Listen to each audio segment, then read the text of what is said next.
여러분 안녕하세요. 내식성과 방음에 관해서는 5번째 만데요는 닛산 티너 또는 토요타 캠리와 달리 모든 것을 갖추고 있으며 만데요의 차체 금속 두께가 훨씬 더 큽니다. 그러나 첫 번째 기계의 제작 품질에는 몇 가지 문제가 있었습니다. 이는 주로 선택적 조립의 결과로 일부 본체 요소 사이의 간격이 고르지 않음을 의미합니다. 예를 들어 앞범퍼와 후드 사이에 지나치게 큰 틈이 생기고 개구부의 도어가 비스듬히 설치될 수 있습니다. 사실 이 모든 것이 중요하지 않습니다. 소유자는 종종 새 차의 전면 패널과 헤드라이너가 처지는 것에 대해 불평했습니다. 공평하게 말하면 딜러는 보증에 따라 이러한 모든 단점을 즉시 수정했습니다. 게다가 2016년에는 이미 자동차의 성장통이 거의 모두 치유됐다. 세 가지 만데요 가솔린 엔진 중에서 2.5리터 엔진이 가장 신뢰할 수 있는 엔진으로 간주됩니다. 이 엔진은 회사의 미국 무기고에서 차용되었으며 90년대로 거슬러 올라갑니다. 96탄 휘발유로 잘 달리지만 경제적이라고 할 수는 없습니다. 여기에 타이밍 메커니즘은 20만 킬로미터 이상을 위해 설계된 내구성이 뛰어난 체인을 사용합니다. 작동 중에는 연료 품질이 낮기 때문에 산소 및 대량 공기 흐름 센서, 코일 및 점화 플러그가 작동하지 않을 수 있습니다. 아마 그게 전부일 것입니다. 터보 엔진에 대한 더 많은 질문이 있습니다. 워터 펌프의 조기 고장 사례가 알려져 있습니다. 사용자는 유유 속도에서 엔진이 고르지 않게 작동한다고 불평합니다. 그러나 군인들은 이것이 그들의 특이성임을 확신합니다.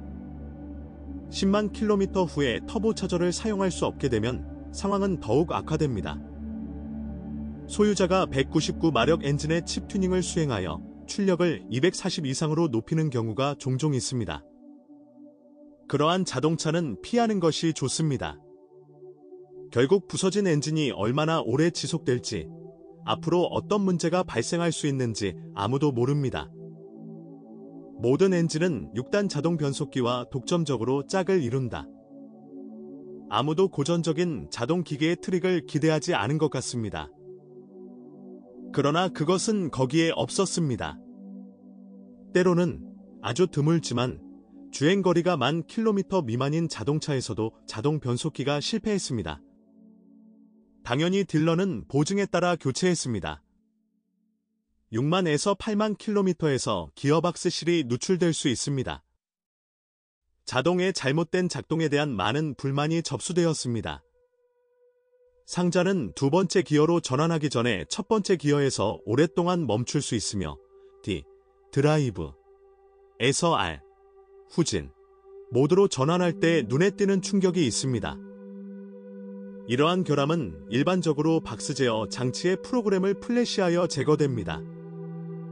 일부 만데요 소유자의 경우 자동 변속기가 저절로 흔들리고 둔해지기 시작했습니다. 보증 차량에 대한 모든 작업은 무료로 수행되었습니다.